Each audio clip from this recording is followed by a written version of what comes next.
Bonjour à tous, j'ai le plaisir aujourd'hui de faire une interview avec un grand philosophe, un philosophe américain très connu dans le milieu universitaire sur les preuves de l'existence de Dieu, qui s'appelle Robert Koons, qui est ici avec moi présent, qui a eu la gentillesse de venir à Lyon pour nous visiter. Et je suis heureux de l'avoir avec moi aujourd'hui parce que, comme je le disais, c'est un expert mondial sur les preuves de l'existence de Dieu, et en particulier de ce qu'on peut appeler le thomisme analytique. Donc c'est comment est-ce qu'on interprète saint Thomas avec la rigueur de la philosophie analytique moderne.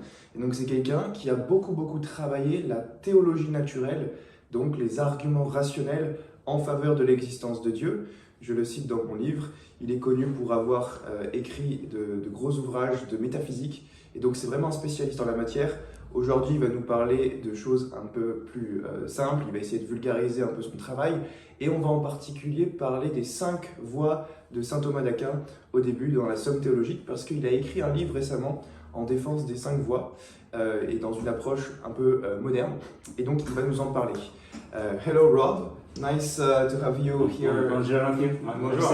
Nice to have you in Lyon here. And very nice to be here. Yes, and I'm excited to talk about metaphysics and natural theology with you. Me too. Thank you. So yeah, what have you been up to in the last years? What have you been focusing on? I heard you wrote a book on the 5 ways, so can you present that to us, please? Sure. So I have a colleague in the University of Texas, Dan Bonavac, who I've known for a long time, and we were comparing notes a couple of years ago. He had a new interpretation of one of Thomas's arguments, and I had a new interpretation of another of an argument. So we thought, well, why don't we get together and look at all 5 ways, the 5 famous arguments in St. Thomas's Summa Theologia.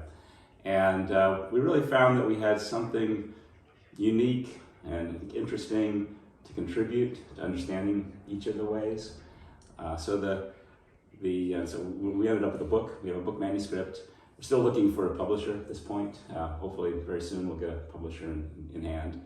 And I'm pretty excited about it, actually.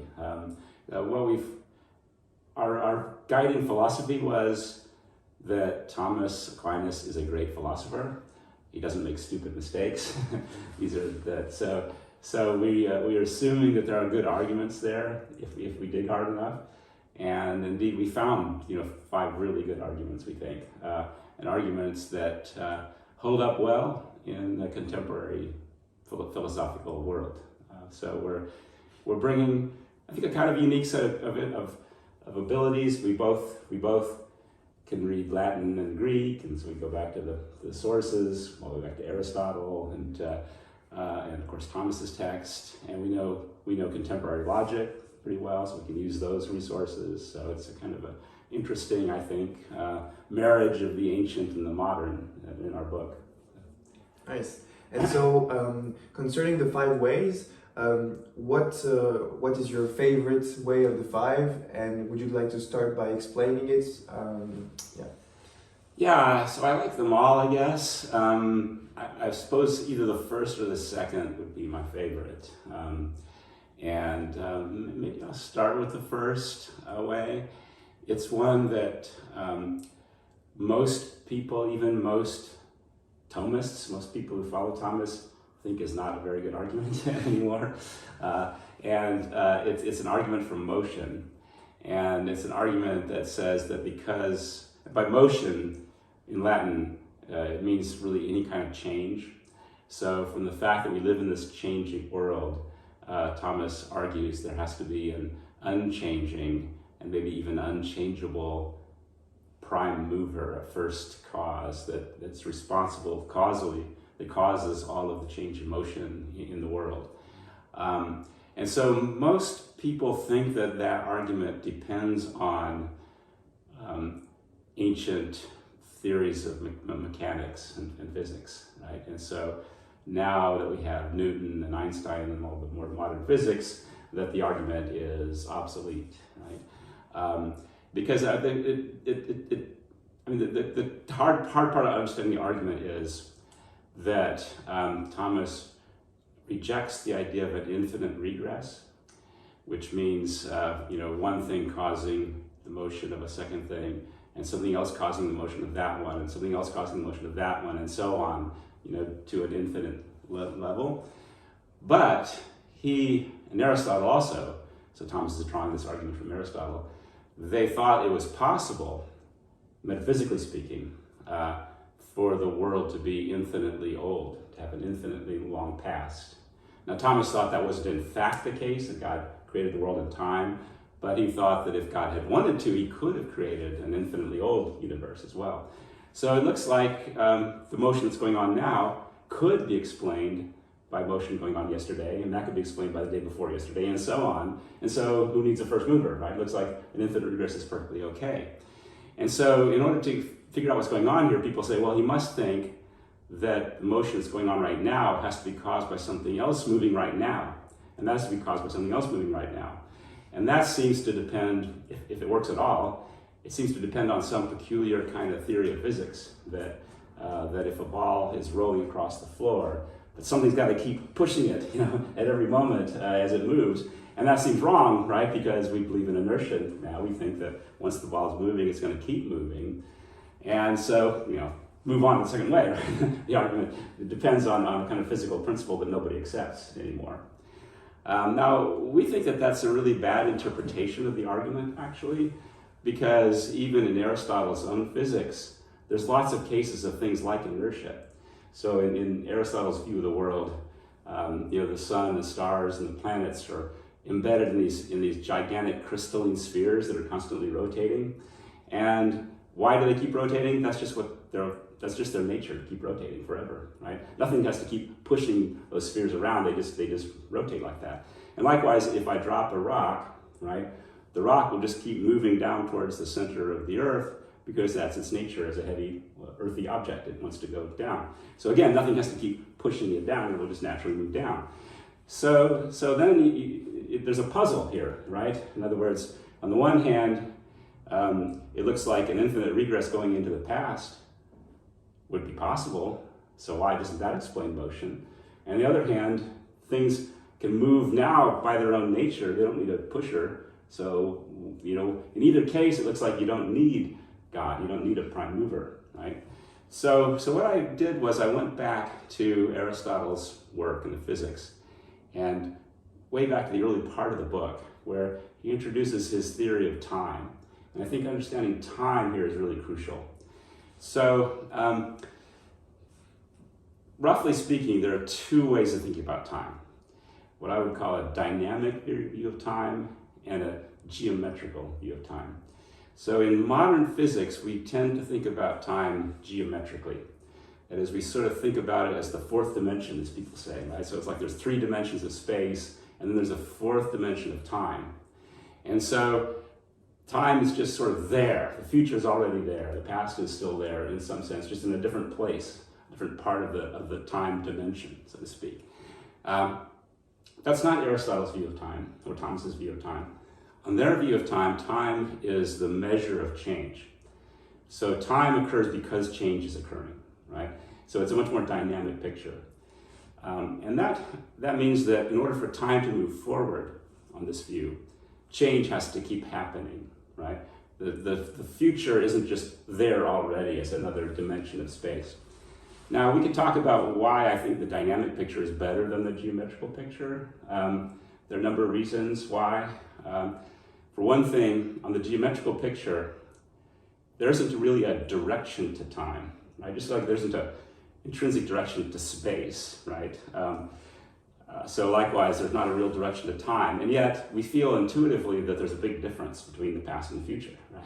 There's a sort of directedness to time. And the dynamical picture makes sense of that because time is just a measure of change, and change has a direction always, and you're changing from something to something else. So I think there are good grounds for preferring the dynamical picture, right? And a number of philosophers, not just Thomists, but a number of philosophers have complained about this geometrical picture, that it destroys time. It makes time into something static, right? A kind of block of time, so to speak. So if time is dynamic, right, then there's a real question here is why does time keep moving forward? Right?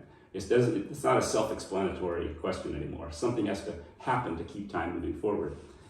And time keeps moving forward because change keeps happening, right?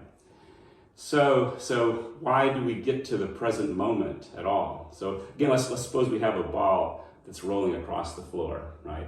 And there's a wall, and so eventually it's going to hit the wall, let's say, right? But why does it hit the wall, right? Now you might say, well, because of inertia. It has an internal capacity or tendency to keep moving, right?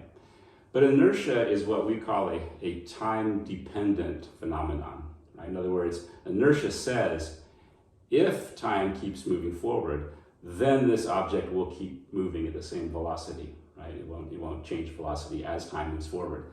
But inertia can't explain why time itself moves forward, right? So inertia tells us that if we reach, let's say it hits the ball at exactly noon, right? We can say, okay, inertia says that if we get to noon, the ball will still be moving at noon. But why do we get to noon at all, right? What actualizes, what makes noon sort of happen? Well, it can't be inertia, right? Because inertia depends on time, on noon getting there in the first place. It also can't be any sort of temporal agent. So suppose that I decide to, buy a car at noon, right? So I act at noon. So I have to change from not making that decision to making that decision, right? So in order to make that change, noon has to happen so that I can then at noon make the decision, right? I can't before noon make noon happen, right, so to speak. I have to wait till noon happens and then make the decision. So there has to be at each moment in time certain primal motions, right, which are the things that make that moment of time arrive, make it actual. But those primal motions themselves have to have a cause. But if the cause of them is an agent that's working at that same moment in time, then that agent will have to change from not acting to acting, right? And so again, you'll need a cause of that change. And so again, you get an infinite regress. And this is really a bad infinite regress, I think, because it's all happening at once, so to speak. And it's pretty clear that an infinite regress of changes happening at noon can't explain why noon happens, right? They all presuppose that noon does happen. So at some point, you need an agent, an actor, a power that's outside of time. It's non-temporal, right? And that's what the prime mover does for this argument. So God has to be outside of time. I mean, to put the argument real simple, you could say that the fact that time keeps moving forward is something that can't be explained inside time itself. You need something outside of time to keep rolling time forward, so to speak. And so that gets us to this being that is outside of time. And that helps also because another worry about the first way is that even if it works, it gets you to a being who is the prime mover, right? Who's unmoved, unchanging cause of change, right? But how does that get you to God, right? But if you interpret the argument our way, then that gets us to not just an unchanging mover, but an unchangeable mover, a mover that's outside of time. And now that's quite a special kind of being, right? It's a being that has no potentiality to change at all. And that's what Aristotle calls a being of pure actuality, a being that is everything it could possibly be, right? It is sort of eternally in that way. And so that's moving you much closer to God in that way of interpreting the first way. So I think it's an interesting and still very relevant argument understood this way. And so how could an unchangeable being decide to act in time? Doesn't it seem that he has to change something in his mind in order to decide to act? Right. Yeah, this is a very old objection. There's a Persian philosopher Al-Ghazali who made this sort of argument in the Middle Ages that how could an eternal or timeless God act on time at all, right? He'd have to sort of be temporal in order to act in time. So it's a good question. I use an analogy of an author and a book. So like J.R.R. Tolkien and Lord of the Rings, right? So Tolkien, in writing the book, creates a kind of timeline for Middle Earth. It could be different ages, first age, second age, third age, and so on, right? And it wouldn't make any sense to say, well, did Tolkien write the book in the first age of Middle-earth or the second age of Middle-earth? Well, no, he didn't write it in any age of Middle-earth, right? He's outside of the timeline of the book, right? He's the one that creates the whole thing, right? And so in the same way, God creates all of time, not in any point in time, but outside of time altogether. And I think this is also an interesting fact because it suggests that the unmoved mover, this first cause, must be something like a mind in order to be able to create, not in time, but a timeline from nothing, so to speak. Yeah, okay, thank you. And so how does the first way differ from the second and third way? Yeah, so all three of the ways are building a picture of what God is like. Right? So the first way is focused on motion and change. Right? So it argues motion and change occurs, there must be an unchangeable thing that causes motion and change. The second way, I think, is focused instead on the idea of existence. Why does anything exist at all, right? And the argument there is that existence, ordinary things, right, like you and me and the table and the earth and so on, we are things that have somehow received existence into ourselves, so to speak, right? So we have a nature, like being human, but not every possible human being actually exists, right? I mean, we've talked about this, I've got 3 kids, I could have had 4 or 5 kids, so in the realm of possibility, right, there are possible 4th or 5th Rob Koons children, right? What makes them different from my actual 3 kids? Well, my actual 3 kids have existence added to their natures as human beings, right? So there's a kind of combination of nature and existence that takes place here. And so in order for that to happen, something had to cause that existence to be joined to their nature in some way. But if the thing that causes that combination itself was a combination of existence and nature, then something else would have had to cause it to exist by combining its existence with nature, and so on. And so again, there's this idea that there can't be an infinite regress here. There has to be an ultimate cause of existence. And so the ultimate cause of existence would have to be something where there wasn't any combination of existence with something else. That means that first cause would have to be a being that's a being of pure existence, right? A being whose nature is just to exist, right? So there was no combination that was required. And now that, at first glance, that seems like a kind of a strange conclusion, because you might think, well, existence is no big deal. I exist, you exist, the fly exists, the bit of dirt exists, right? So existence seems like a very minimal, unimpressive sort of characteristic. And so being a pure existence, you might think would be hardly anything at all, right? But what Thomas Aquinas argues is that that's the wrong way to think about existence. That we should think about existence instead as the maximal thing, the best possible thing is to exist.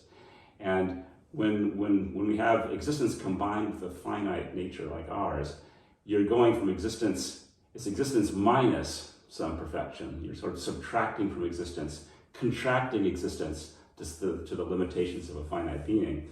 So pure existence would be a being that's absolutely perfect and unlimited in any way, right? And so we have all the perfections, all of the excellent characteristics that anything could have to the fullest possible degree, right? And that's the only way, really, to get a final explanation, ultimate explanation for existence would be such a being. Right? So I think it's, again, a good argument.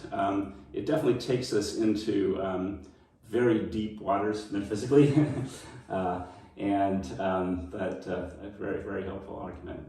Now the third way shifts grounds a little bit and talks instead about what in modern philosophy we call modality, which is possibility, necessity, contingency, these kinds of things.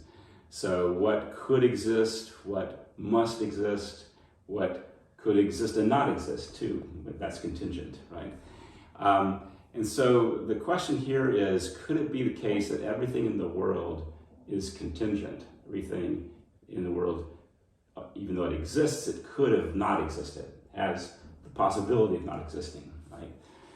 Now here again, most philosophers, most Thomists even, are a little embarrassed by the third way. They think it doesn't work very well. Thomas is often accused of making some logical mistakes. Yeah, the modal quantifier shift fallacy. Exactly, yes, right. So, so the argument seems to go something like this. If everything were contingent, then we'd have a problem, because if something's contingent in existence, then at some time in the past, I guess, in some time in the past, let's say, it would not have existed. And if everything's contingent, then this is where the fallacy seems to come in, then there would be a time in which nothing existed. But if in the past there was a time when nothing existed, then nothing would exist now, because you can't get from something from nothing. But obviously we do have something now, so therefore, something must be non-contingent, something must be necessary. So that argument has a lot of problems with it, right? First of all, it's not at all obvious that if something's contingent, that it must not exist at some time. Yeah. It just means it could not exist, but how do we know it actually doesn't exist at some time? And even worse, even if everything didn't exist at some time, it doesn't follow there's some one time in which everything doesn't exist, right? It's like saying everyone has a mother, therefore there's some woman who's everyone's mother. Well, that's obviously wrong. So we think, look, Thomas knew how to think logically. There's no way he made such a stupid mistake, right? This is actually where my colleague Dan Bonnevec made his main contribution. He went back to the Latin, and he said, look, it's not actually obvious that Thomas is talking about time at all in this argument. There are these words in Latin that we translate into English, and I think into French too. I'm not sure. I haven't looked at French translations recently. That are typically translated things like at some time or at all times. But in Latin, they could equally mean possibly and necessarily. That is, they could mean in some possible situation or in all possible situations, right? And I think that if you interpret it modally rather than temporally, interpret it in terms of possibility and necessity and not in terms of time, the argument makes a lot more sense, much better argument. We went back to some of the early commentators, and the earlier commentators don't drag time into the third way at all. It's a much more modern phenomenon. So I think the modern commentators just lost the thread of thought here somehow. So one of the things we try to do in the book is to try to keep each of the ways in its own lane, so to speak, right? So the first way is about motion and change in time. The second and third way have nothing to do with time. They're non-temporal, right? And so we interpret the third way in such a way that doesn't drag time into it. So now here's the argument, right?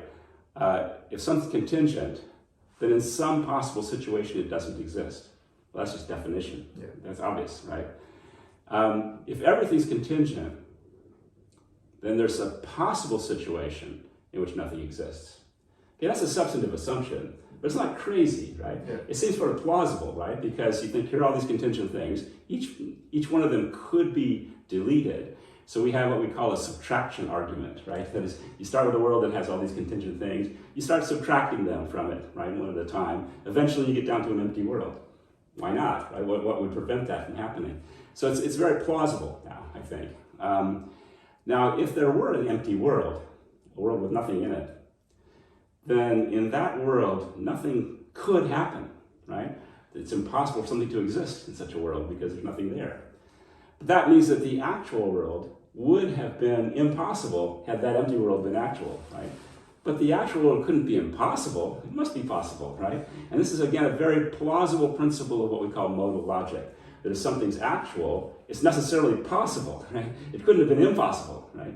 And so again, I'm not saying that this will persuade every atheist in the world, but it's a good argument. It's a reasonable argument, right? And how does this argument differ from the Leibnizian contingency argument? Yeah. Let's see, that's a good question. It's similar, I have to say. The difference is that, at least there's actually two parts to the third way. So far we've been talking about the first part. So let's just stick on the first part for a moment. So the first part doesn't actually appeal to a causal principle at all, right? Whereas Leibniz appeals to a principle that says every contingent thing has to have a cause. The third way doesn't actually assume that, right? It just says if there are a bunch of contingent things, then there's a possible world in which nothing exists, right? So that's not causal really, that's just based on a kind of principle of deduction. Now there's a causal idea in the last step, which is if the empty world were actual, then there'd be nothing to cause anything else, and so nothing else would be possible, right? But that's not the same kind of principle that Leibniz is using. So I'm not necessarily saying it's a better argument than Leibniz's argument, but it's a different argument. It's based on different assumptions. Anyway. And how would you answer an atheist who says that it is necessary that there are at least some contingent things in the world? Right. So I think the question again is what's the explanation for that, right? That necessity. I mean, we want to avoid, I think, as a matter of philosophical methodology, philosophical method, we should avoid brute necessities. We should avoid saying this is necessary and there's no reason why it's necessary, it just is, right?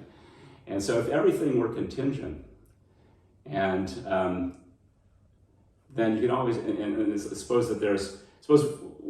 based on the second way, we think that there are some uncaused things in the world, right? And now we're assuming those uncaused things are all contingent, right? But if it's uncaused and contingent, right, then there must be a world where it's absent, right? Well, if I can delete that world, that thing, why can't I delete a second thing as well, right? And a third, and just keep going, right? And then we get down to this last thing, right, which is it's contingent, right? So there ought to be a world where it doesn't exist. And how could it be the case that by eliminating that thing, I'm forced to add another thing into existence, right? That just seems unreasonable, right? To think that here's this contingent thing. If I suppose that it doesn't exist, its non-existence by itself somehow entails the existence of something else. Non-existence never entails existence, right? There must be some deeper explanation for why these things necessarily exist. So I think there's a very plausible argument there of thinking that there's at least one necessary being. And then the second part of the third way, it says, okay, if there are necessary beings, then it makes a distinction between those things that are necessary in themselves and those things that are necessary through another, that are sort of caused to be necessary by another thing. So you can imagine God, deciding that he's going to create certain things in every possible world, right? It's false, right? But because I think he could have chosen not to create anything. But you can imagine that no, he would necessarily create certain things. But still, he would be the explanation for the existence of a necessary thing. It wouldn't be self-explanatory. And here, Thomas argues, in a way that's very similar to the second way, that there has to be something whose necessity is unexplainable, right? Because it's absolutely fundamental. And that gets us back to the same idea that a God who's a being whose pure existence, right, would be a being that was necessarily existing and would have no explanation for its necessity. It would be self-explanatory why it exists necessarily. And how would you answer the objection that has been given by some modern philosophers who are a minority but who hold to the view called necessitarianism, who says that everything in the world is absolutely necessary and things couldn't have been otherwise and there's only one possible world, is this one? Yeah. Right, so the third way does sort of assume that that's wrong, right? And it really is, of course, he starts with the fact that we see things coming into existence and going out of existence, right? So we see, there wasn't a rose in the bush and now there's a rose in the bush, right? Came to being, and then later there's no rose again, right? So if the existence of the rose were absolutely necessary, it would exist at all times as well as all worlds, right? I think this gets back in a way to the whole idea of the dynamic versus static view of time. So if you thought that time was a static thing, you might imagine that there are things that exist necessarily at a certain time but not at other times somehow. But if you think of time dynamically, then if something exists necessarily at one time, it must always exist necessarily, right? It can't sort of lose that capacity for necessity. So yeah, the fact that you see things coming into and out of existence, Thomas thinks, is a very strong indication that those things are contingent. They have the capacity not to exist, because there they are. They don't exist anymore, right? Yeah. So what more do you want, right? In terms of establishing that fact, I have to say I find that very plausible. Yeah, me too. Yeah. Because the guys who hold to necessitarianism have to say that it was necessary that these objects come in and out of existence. Yeah. It couldn't have been otherwise, and that seems really implausible. Right. Yeah. I mean, if necessitarianism were really true, then it does seem like any kind of decision about the future is sort of an illusion. But yeah, free will is an illusion. Yeah. They just bite the bullets. Yeah. They accept this Well, conclusion. even, you see, like, not just free will, but just, I just sort of think about whether I should do A or B. Well, you're going to do A, let's say, right? You may be ignorant of whether you're going to do A and B, but you can't change it, right? Yeah. It's necessarily fixed. And that seems crazy, right? So, So I don't find that very plausible. Yeah. And how do you get from a necessary being to God, to the God attribute? Is a necessary being necessarily omnipotence, omniscience? Good. Etc. Yeah. So this is a good point. So and this is again an often raised objection. So if you read Richard Dawkins, for example, he has like 2 or 3 pages on the 5 ways, really terrible 2 or 3 pages. But he says, even if these arguments work, they don't get you to God. Of course. Thomas's 5 ways are part of the second question of the first part of the Summa, right? He then goes on for another 20 questions, several hundred articles, filling in the various divine attributes of power and goodness and intelligence and so on. So the 5 ways are just the first step in a long journey. And so the thing that I think that confuses people is that after each of the 5 ways, Thomas says, and this all men call God. Yeah. And so it sounds like, oh, we're already done, right? We know that this is God. I think what he means by that is, I've now established there's a being that has a certain attribute, and only God has that attribute. Right? Mm-hmm. So I've narrowed it down to this one being. Right? So even in the first way, we get to a being that's outside of time, that has no potentialities. The only being like that is God. Mm-hmm. Now, I haven't proven that he's intelligent and good and all that stuff, but I have established the existence of the one being who is in fact God, right? And I think that's true of each of the 5 ways. But yeah, so this actually is a good transition to my talking about the 4th and 5th way, because as we interpret the 4th and 5th way, they're not independent arguments for a first cause of any kind.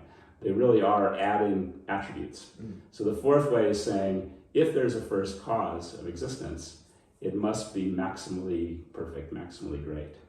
And the 5th way is saying, if there's a first cause, it must be intelligent. So they don't. So we interpret the 4th and 5th ways depending on the first 3 ways as not being independent arguments. And I think there's good reason for that. If you look carefully at the text and at the things that Thomas refers to, say in the 4th way. So for instance, in the 4th way, the standard interpretation, I think, is that he says that there are degrees of excellence or nobility in the world, in perfection, and therefore there must be a first cause of all of the imperfect things that has to be perfect, right? And so it looks like a very Platonic or Neoplatonic argument, right? There are good things in the world, therefore there must be the perfect good that causes all the good things, right? There are noble things in the world, therefore there must be the perfect nobility that causes all the noble things. That's the kind of argument that Thomas elsewhere pours cold water on, doesn't think much of. So it would be very odd if you were giving a Platonic argument here in the 4th way. In the 4th way, Thomas explicitly refers to Aristotle's Metaphysics, Book 2, Alfred the Lesser.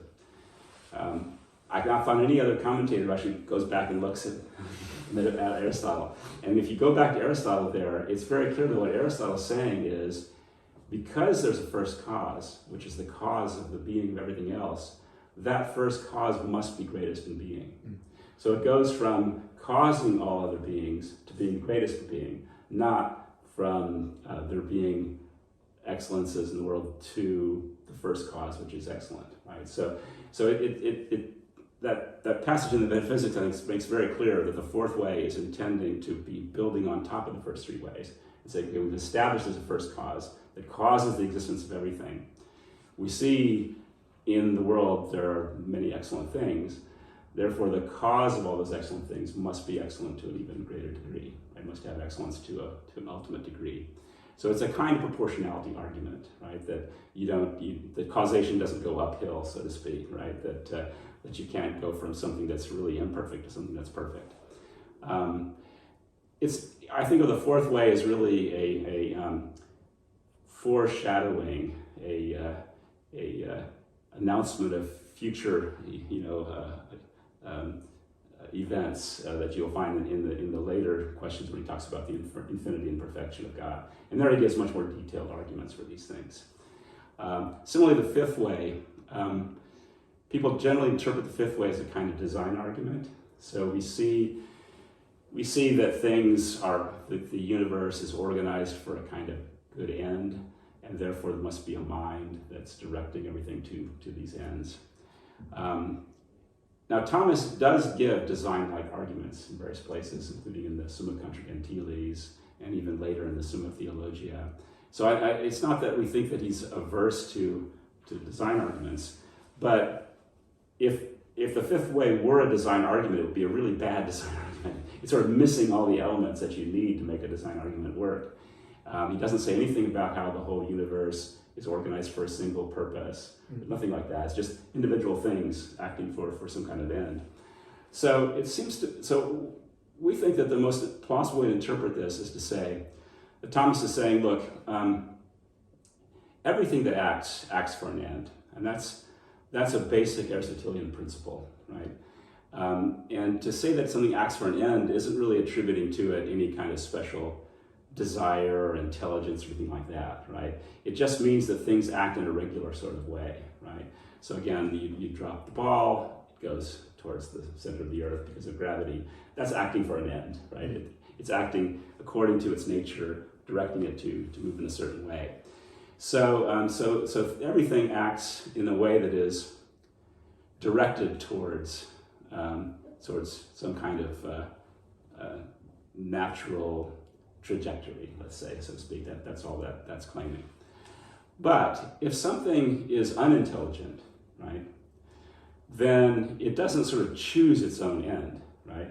So the ball doesn't choose to fall, right? It just has a nature that automatically directs it to fall, right?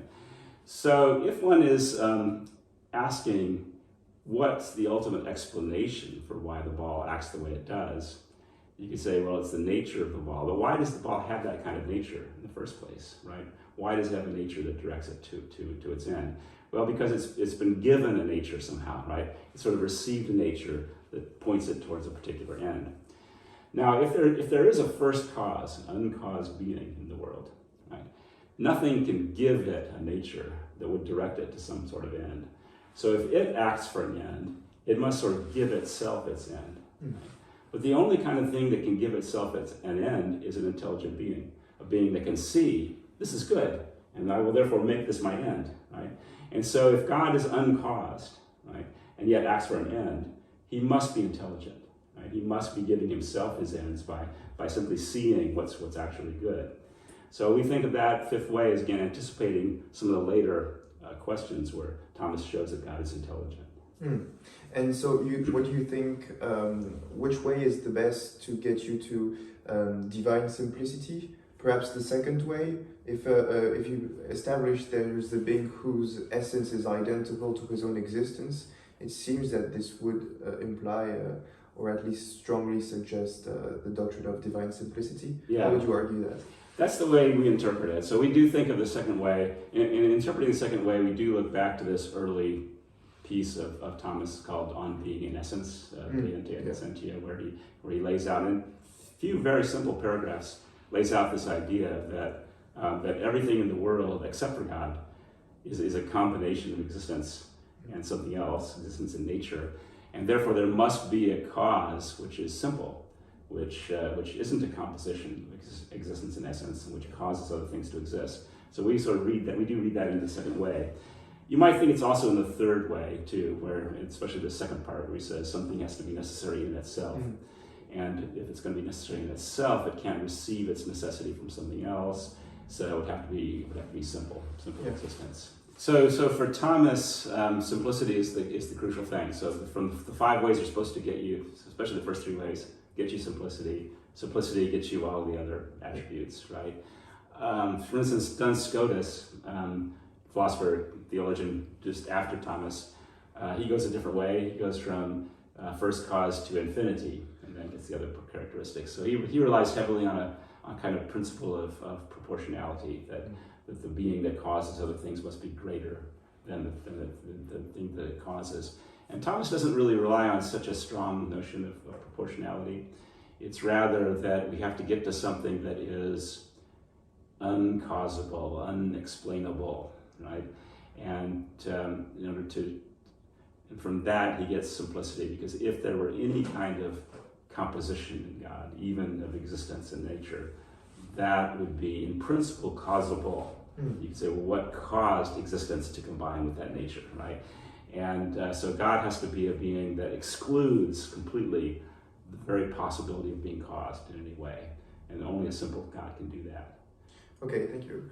And so do you think that, how can a Christian respond to the objection against the Christian faith being incompatible with divine simplicity? Because some people object that the Trinity, one God in 3 persons, is incompatible with God being metaphysically simple. And so how could a Thomist respond to this objection?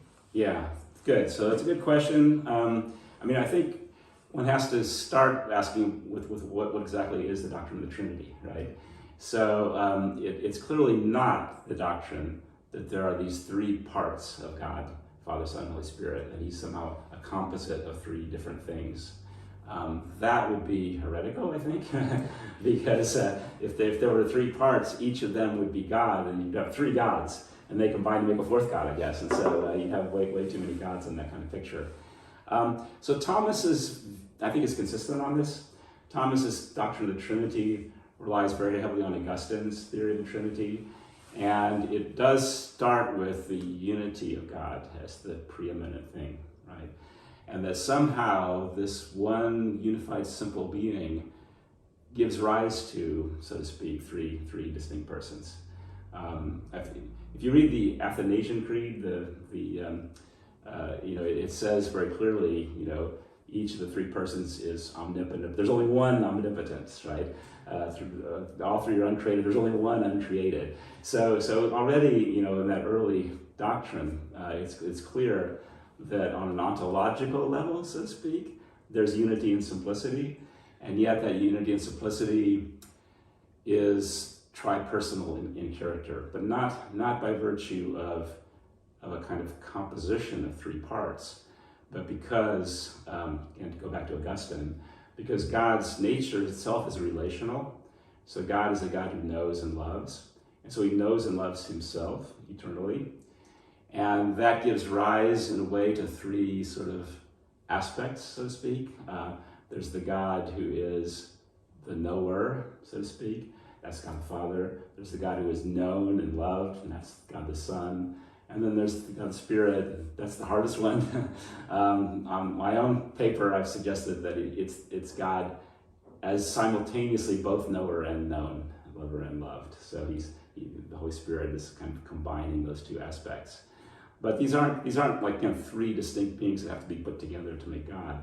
It's rather a simple God, but a God who's relational in nature, relating to himself in these 3 different ways, so to speak. And how far do you think natural theology can go to show divine attributes? So do you think that we can show in principle through reason alone that God is omniscient, omnipotent, omnibenevolent? Can we show God is love? Or where do you think the line can be drawn to what's revealed and what's accessible to human reason? Yeah, I think those are good questions. And it's an area that I'm still working on, so these are tentative answers. I think we can establish from natural theology that God is supremely powerful, that he has all the power there could possibly be. Does that show that he's omnipotent? Well, no, really, because omnipotence means he's able immediately to do anything whatsoever. And that's a bit stronger than has all the power there is. Right? Anything that's logically possible, because God cannot give me the biggest prime number, for example. Well, right, exactly. So so this is the problem, I think, is that the very idea of omnipotence is a complicated idea and easily falls into contradictions. And so, the classic, paradox of the stone. Could God make a stone so heavy he can't move it? Or, there are other versions of that. Could he create something that he couldn't destroy? Something like that. I think no, but and Thomas's view is that God can't do things that are metaphysically impossible in themselves, because it's not really a thing to do. So God only does the things that are doable in themselves. I think if one defines omnipotence very carefully, it may be that you can establish that follows from natural theology. But it's tricky. I define omnipotence as being able to do something that's logically or metaphysically possible. Yeah. I think that's right. That seems right to me. It's still like in the case of creating something that's indestructible, right? So you might say, well, nothing is indestructible, right? So therefore, God can't create it. But you could also argue the other way around. Well, maybe God could create something indestructible, and then he couldn't destroy it because it would be metaphysically impossible to destroy it. Yeah. So in a way, that doesn't seem to settle all the possible questions, I'd say. We're still sort of left wondering, well, could God do this or not? I don't know. And we have to appeal to some other kind of intuition, I think, ultimately. It's a tough one.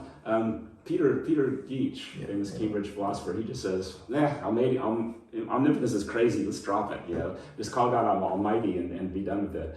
And he says maximal power. Yeah, something like that, yeah, exactly. That seems clearer, right? Yeah. And that seems basically right. So I'm tempted by that myself sometimes. God is love, I think, is an interesting one, right? So again, I think you can establish from natural theology a kind of benevolence on the part of God, right? It wouldn't make any sense for God to hate something that he creates, right?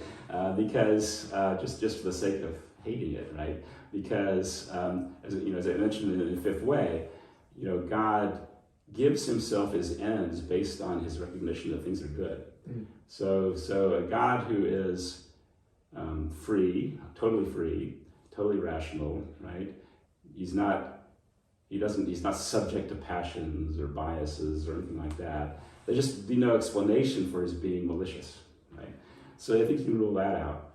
But I guess I think that God's loving us seems stronger than benevolence, right? It at least as Thomas explains charity, it involves benevolence, but it also involves a desire for a kind of unity. Well, the Thomistic definition of love is to will the good of another, and it seems that we could establish that God wills the good of his creatures, since it would have no point in him creating them with a certain telos. I agree with that, but except I don't agree that that's his definition of love, actually. That's only part of the definition of love, right? It's that plus a desire for unity between you and the beloved, right? And that's not obvious, I think, from natural theology, that God would want to be unified with his creatures in this way. So that, I think, takes revelation, right? Interesting. That God, Aristotle thought, there's no way you could be friends with God. That's impossible, right? Because God is so much greater than us. And that seems pretty reasonable, actually. So when the revelation tells us, no, actually, it is possible to be friends with God. God wants to establish a friendship with us. He wants to establish that kind of unity with us. That's pretty amazing, actually. I don't think natural reason could give us that. Okay, and you think natural reason can give us omniscience? I think so, yeah. Let's see, I haven't thought about that one recently. So God knows I think you could say that omniscience is a logical consequence of omnipotence, because omnipotence is the power to do things, and it would imply also the power to know.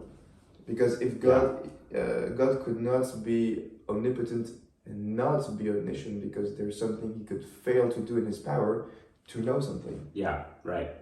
Yeah, I think you can get that. That's right. And also, you might be able to get it just from God's being the first cause. So in causing everything that exists, he also knows what he causes just by causing it, so to speak. Right?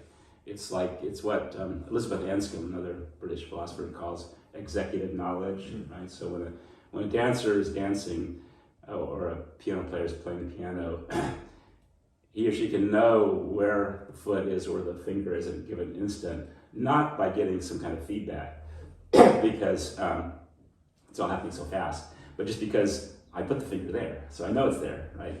And so in a similar way, God, by creating the world that he does, he knows what he's created by creating it.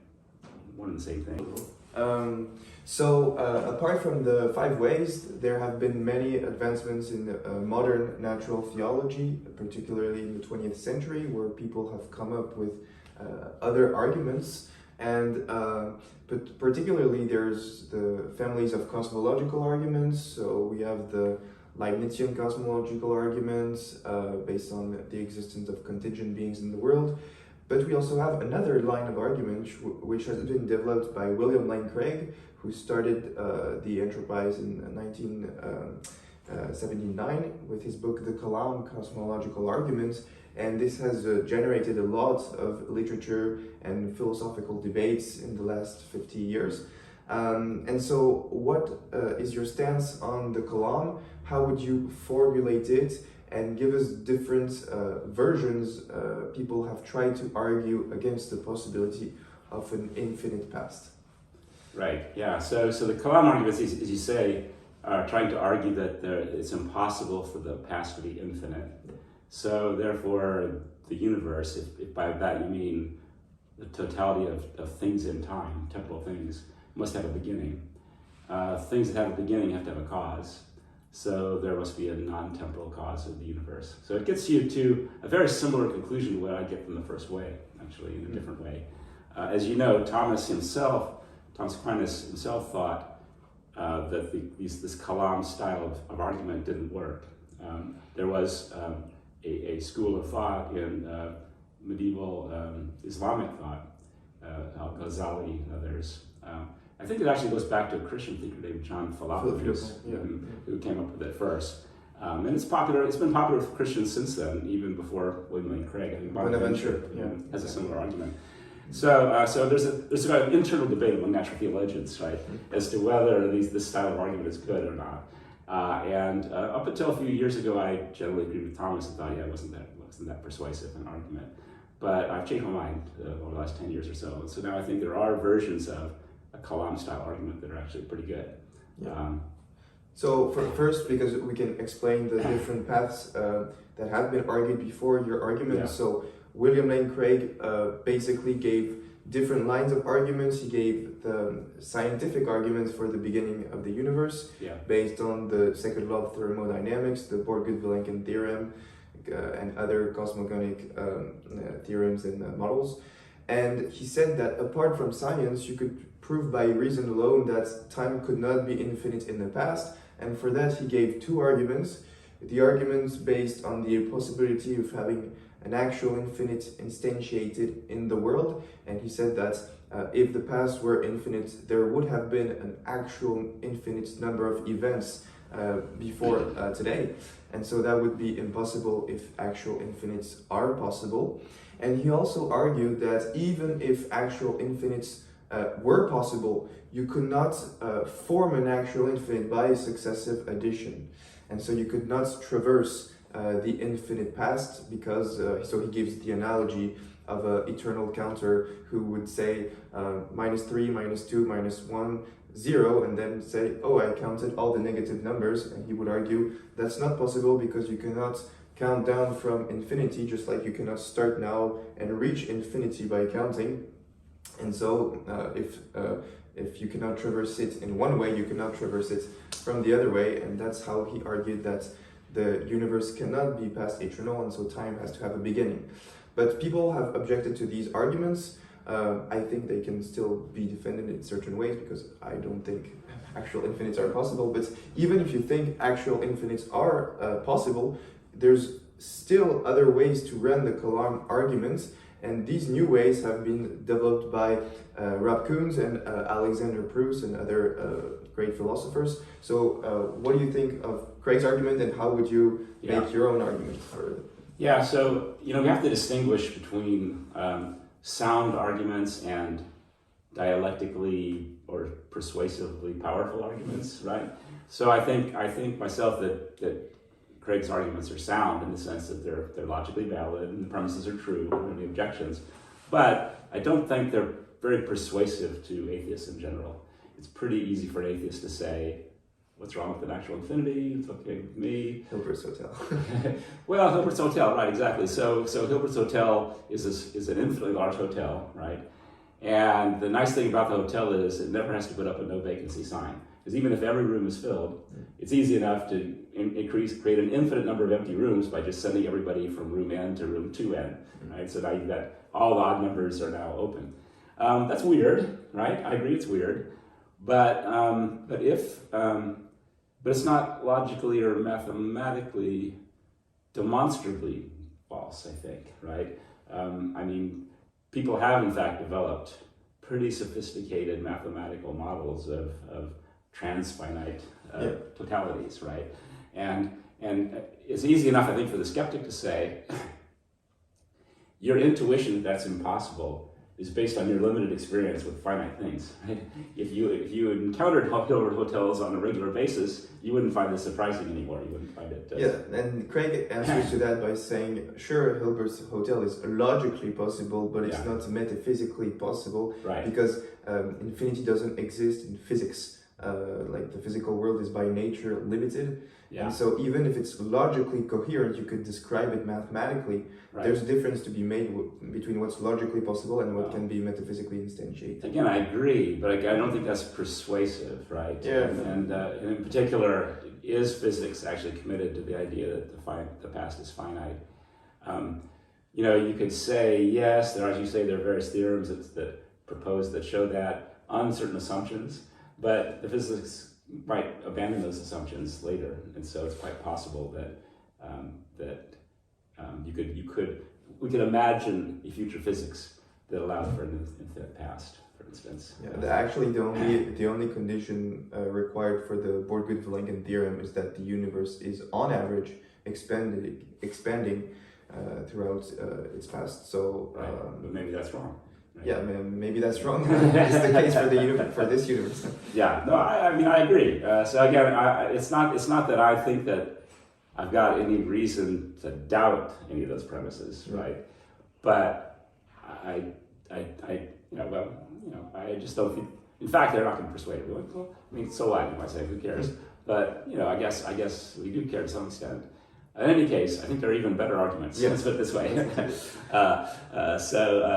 And that's based on this little book by an American philosopher named Jose Benedete called Infinity. 1968, I think the book was published. Really cool book, actually. If people are interested, they should grab a copy, because it's just full of these interesting puzzles and paradoxes involving infinity. Yeah. And what Alex Proust and I realized a few years back is that you could take some of those paradoxes and turn them into arguments against an infinite past, and even maybe against any kind of causal regress, in fact. And then that would be helpful for natural theology, right? So there's the Grim Reaper paradox is one that I've used a lot for Benedete. So in this case, you've got an infinite number of Grim Reapers, and you've got this victim, Fred, let's say, and Fred has been condemned to death. He's going to be killed by one of these Grim Reapers. Each Grim Reaper has a deadline, a time that he's assigned. So Grim Reaper 1, 12:01, 1 minute after midnight.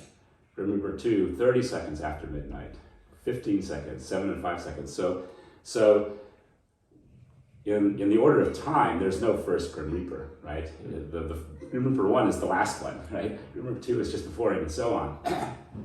And so, if we ask, could Fred survive?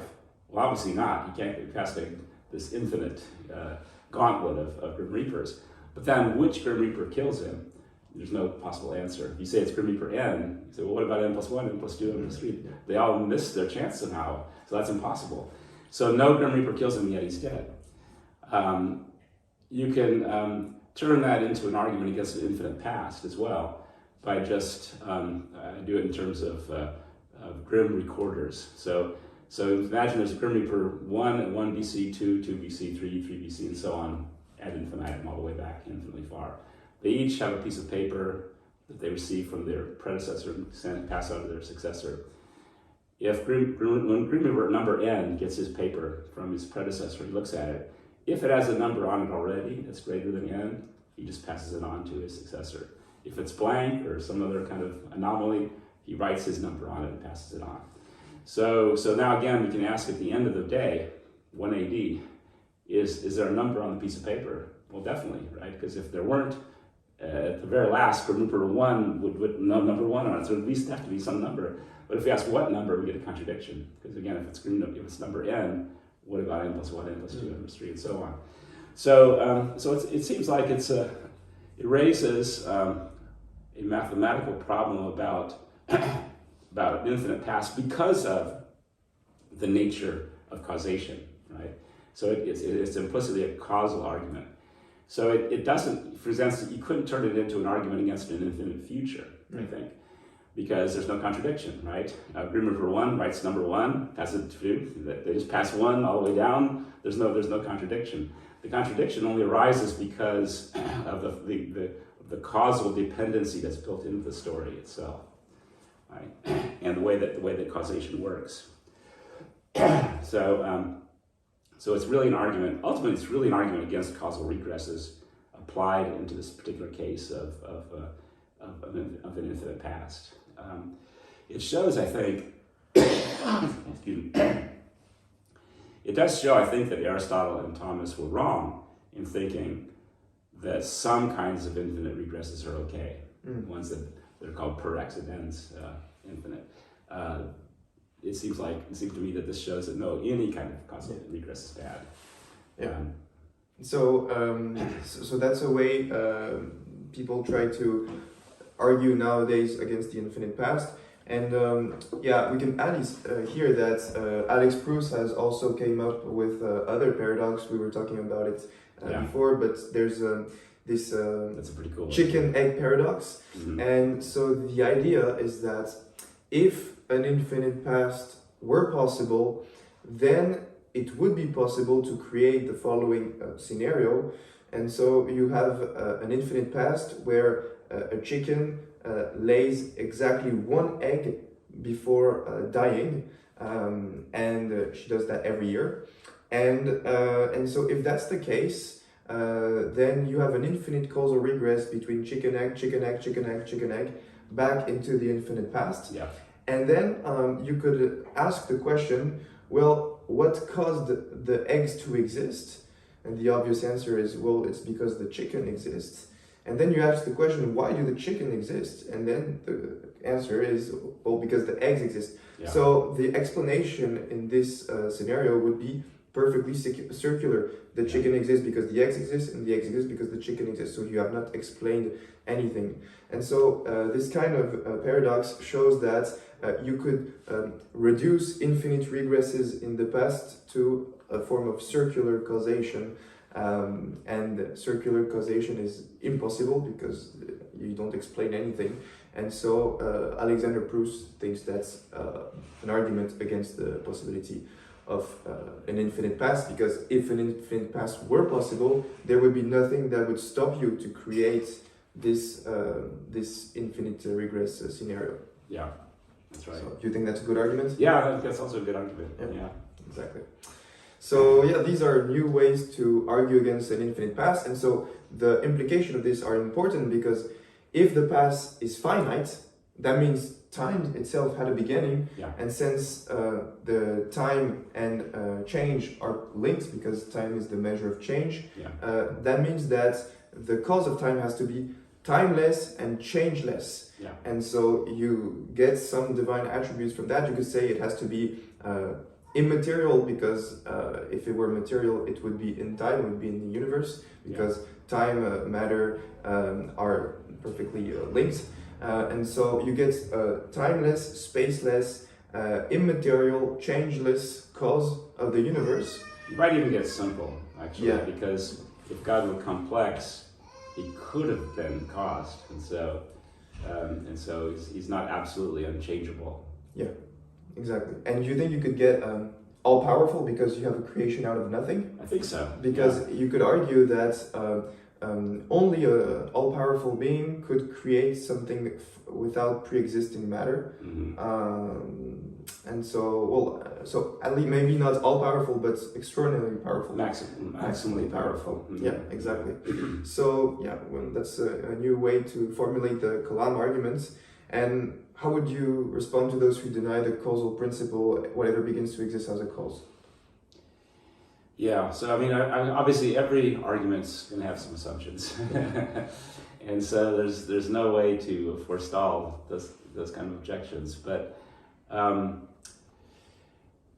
first of all, it seems intuitively obvious to me, I guess, that change occurs, it has to have a cause. You could also argue, I think, that if you think carefully about what change involves, that it does require a cause. So if something changes, it has to make some kind of transition from potentiality to actuality, right?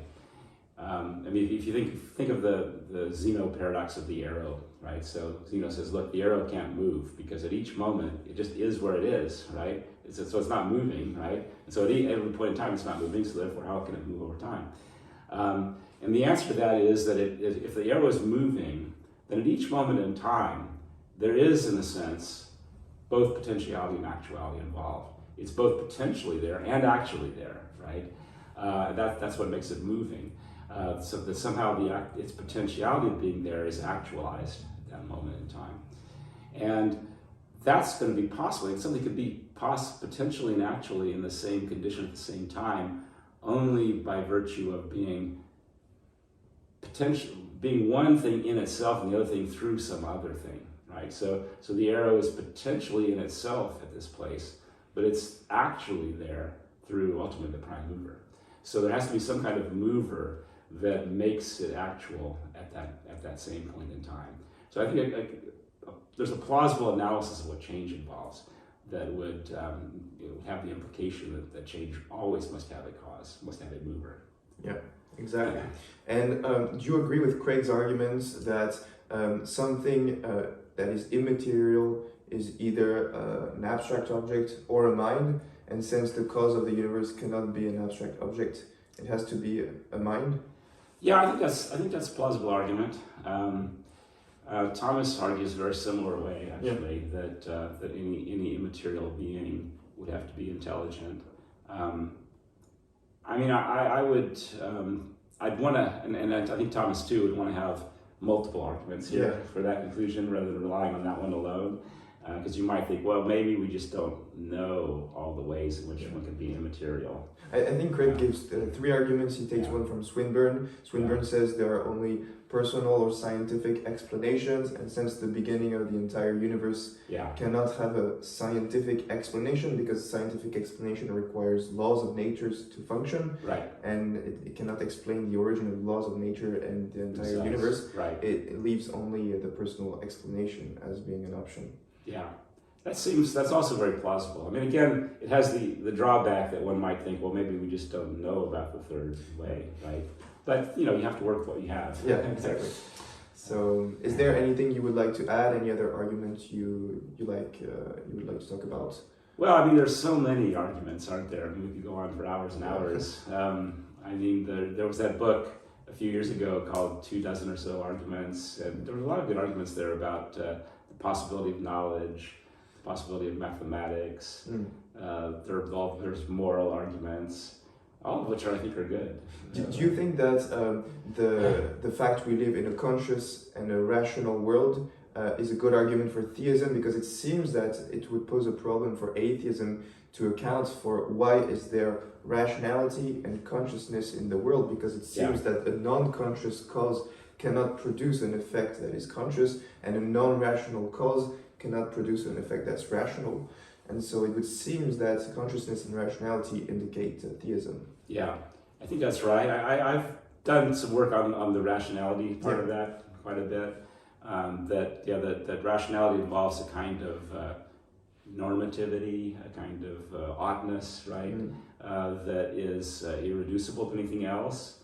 And if the universe, certainly it's a problem for a naturalist or materialist, because then their reality lacks any kind of normativity or oughtness. And so the only kind you could probably come up with, I guess, would be a sort of conventional kind of oughtness. So then it would mean things like the law of non-contradiction are valid norms just because we decided they are, or something like that, which doesn't make any sense. That leads to all kinds of paradoxes. So yeah, I think those kind of arguments are very good as well. It would seem that atheism also has a problem with accounting for free will, because if materialism is true, then plausibly we are determined to act the way we do, and so it means that when I act, every cause in my brain is determined by a prior cause, determined by the laws of the universe, and so I cannot freely choose to do otherwise. And the materialist, I think it's even worse than that, actually. It's not just free will, but like any kind of intentional action seems to be impossible, right? For the reasons that Jack-Won Kim and others have argued for, that if you believe in a causally complete physical world, then really it's just my particles that are doing things, not me. I'm just along for the ride, so to speak. And so I don't really make a difference. So some atheists like Bertrand Russell do bite the bullet and say we have no free will. And on his book Why I'm Not a Christian, he writes a person who writes a poem or commits murder, there's no moral difference between the two because they were predetermined by the laws of the universe to act this way. And so atheism has trouble accounting for moral responsibility, because you cannot say that you're really morally responsible for your actions if you could not have chosen to do otherwise. And so you could say every murderer or rapist could argue in front of the court, well, the universe just determined me to do that. And there's a story about I don't know if this is true or not, but I've read a story about some village in Mexico where a bell fell on someone and killed him. And so they hung the bell, or they punished the bell because it committed murder. We think, oh, that's really crazy. But if you're a materialist, like every murder is like that, right? It's just a physical process that caused somebody to die. Why punish them? Why hold them responsible? So yeah, I think that's plausible. I mean, obviously, there's a lot more to be said. There's 10,000 strategies the atheists will try to develop to answer these problems, but in the end, I think they're not very convincing. And also, if you deny free will, you also have to deny rationality, because rationality presupposes that you could do a free act of the mind to choose between options, right? I think that's right. Because like if you have a calculator, you cannot say it's rational because it was determined to give the result, but it didn't do a rational process of evaluating evidence and choosing. So it would seem that rationality presupposes free will, and if the materialist is led to deny free will, he also has to deny rationality, and it's self-refuting to deny that there's rationality. What do you think of that argument? No, I think those arguments have a lot of validity to them as well. Okay. So it's an embarrassment of riches, really. Exactly. Yeah. Well, if there's anything you'd like to add. I think we covered a lot of ground there. So. Well, thank you, Rob, for this interview, and thank you for your great work. We'll continue to follow what you write. And yes, you can follow Rob's work on the Analytic Thomist and robkoons.net, I think, your website.